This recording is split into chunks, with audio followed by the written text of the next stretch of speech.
السلام علیکم ورحمۃ اللہ وبرکاتہ۔ آج کا جو مسئلہ ہے وہ روزے سے متعلق ہے اور بہت ہی کریٹیکل ہے، بہت ہی اہم مسئلہ ہے اور زیادہ تر پوچھا بھی جاتا ہے، اور ہمارے بہت سارے بھائی اس میں یعنی کہ بڑی کشمکش میں رہتے ہیں، اور کچھ تو ایسے ہیں جو اپنا روزہ خراب کر لیتے ہیں، حالانکہ ان کے روزے پر کسی طرح کا کوئی اثر جلدی سے نہیں پڑتا ہے، لیکن وہ سمجھتے ہیں کہ اب روزہ نہیں رہا اور وہ کھانا پینا شروع کر دیتے ہیں، تو روزہ تھا اس کو توڑ دیتے ہیں، صرف اس وجہ سے کہ انہیں اس مسئلے کا پتہ نہیں تھا۔ اسی لیے میں کہتا ہوں کہ رمضان سے پہلے یہ تمام کے تمام مسائل جو میں 1 بائی 1 کر کے اپلوڈ کرتا رہتا ہوں، یہ آپ ضرور دیکھ لیا کریں، تاکہ رمضان کے روزے شروع ہونے سے پہلے ان تمام مسائل سے واقفیت حاصل کر لیں جن کی روزے کی حالت میں ضرورت پیش آتی ہے۔ تو آج کا جو مسئلہ ہے وہ یہ ہے کہ دانتوں کے اندر اگر خون نکل جائے، ہو جاتا نا کبھی کبھی ایسا، جب آدمی روزے سے رہتا ہے اور خشکی جسم کے اندر آنے لگتی ہے، منہ کے اندر خشکی پیدا ہو جاتی ہے اور انسان کی جیب اور دانت وغیرہ یعنی کہ آپس میں ٹکرانے لگتے ہیں، تو خشکی منہ کے اندر بہت زیادہ آ جاتی ہے،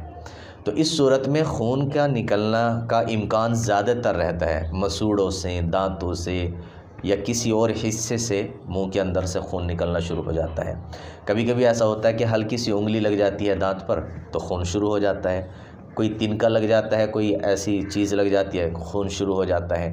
تو اب اگر دانتوں میں مسوڑوں سے یا کسی اور جگہ سے منہ کے اندر سے خون نکل جاتا ہے تو اس خون کے نکلنے سے روزہ ٹوٹ جاتا ہے یا نہیں ٹوٹتا ہے۔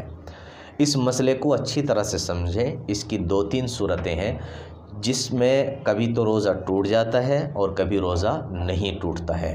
اسی لیے اس میں اکثر لوگ یعنی بہت سارے ہمارے ایسے بھائی ہیں جو خطا کر بیٹھتے ہیں اور وہ اپنے روزے کو خراب کر لیتے ہیں، حالانکہ ان کے روزے پر کوئی فرق نہیں پڑتا ہے۔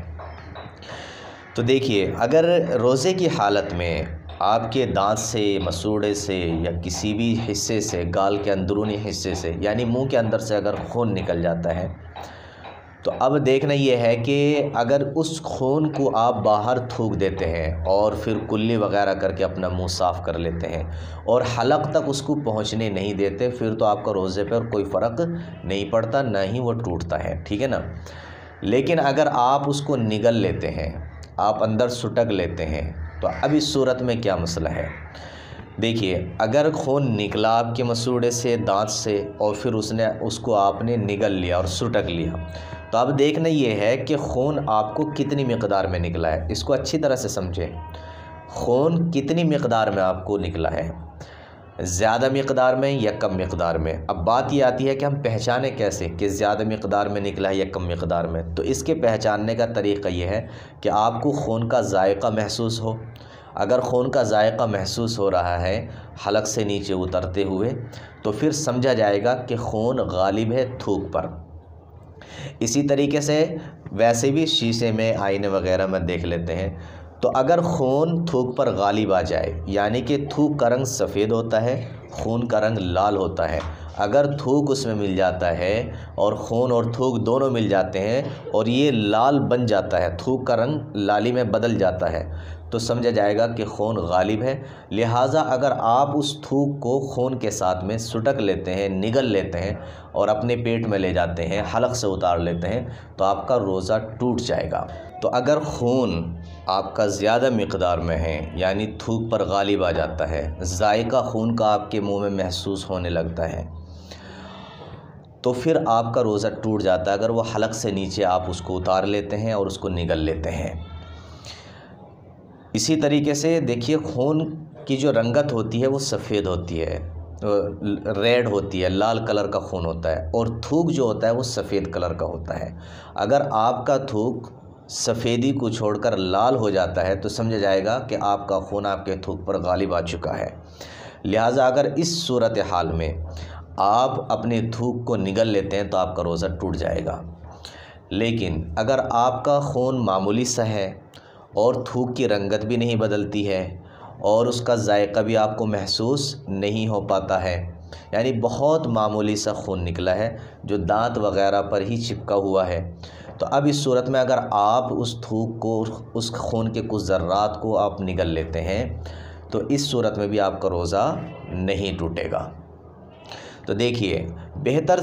صورت یہی ہے کہ اگر تھوڑا بھی خون نکلے یا زیادہ خون نکلے اس کو آپ نیچے نہ نکلیں بلکہ باہر تھوک دیں، اچھی طرح کلا کریں، اچھی طرح سے پانی سے منہ صاف کریں اور اندر سٹکنے کی اور نگلنے کی کوشش نہ کریں۔ اگر خون زیادہ ہوا اور تھوک کم ہوا اور آپ نگل لیتے ہیں تو آپ کا روزہ ٹوٹ جائے گا، لیکن اگر خون تھوڑا ہے اور تھوک زیادہ ہے تو پھر اس کو تھوک ہی سمجھا جائے گا، خون نہیں سمجھا جائے گا، تو پھر آپ کا روزہ نہیں ٹوٹے گا۔ اس مسئلے کو بہت سے ہمارے بھائی یعنی کہ بالکل واضح طور پر نہیں سمجھتے ہیں، اور ذرا سا خون نکل جائیں تو وہ یہ سمجھنے لگتے ہیں کہ اس کا روزہ ختم ہو گیا، حالانکہ ان کا روزہ صحیح رہتا ہے، ختم نہیں ہوتا ہے، اور پھر وہ اپنا روزہ توڑ لیتے ہیں۔ تو اس لیے اس ویڈیو کو زیادہ تر شیئر کریں۔ اور روزے کی حالت میں یہ صورت بہت پیش آ جاتی ہے، خون وغیرہ دانتوں سے نکل جاتا ہے، تو جب آپ اس ویڈیو کو شیئر کریں گے اور ان تک یہ بات پہنچے گی تو وہ اس مسئلے کو اچھی طرح سے سمجھ سکیں گے، اور اگر ان کے ساتھ میں ایسا مسئلہ پیش آتا ہے رمضان میں تو وہ اپنے روزے کی کیئر کر سکیں گے، اپنے روزے کی حفاظت کر سکیں گے، اور وہ روزے کو توڑنے سے اپنے آپ کو محفوظ کر لیں گے۔ السلام علیکم ورحمۃ اللہ وبرکاتہ۔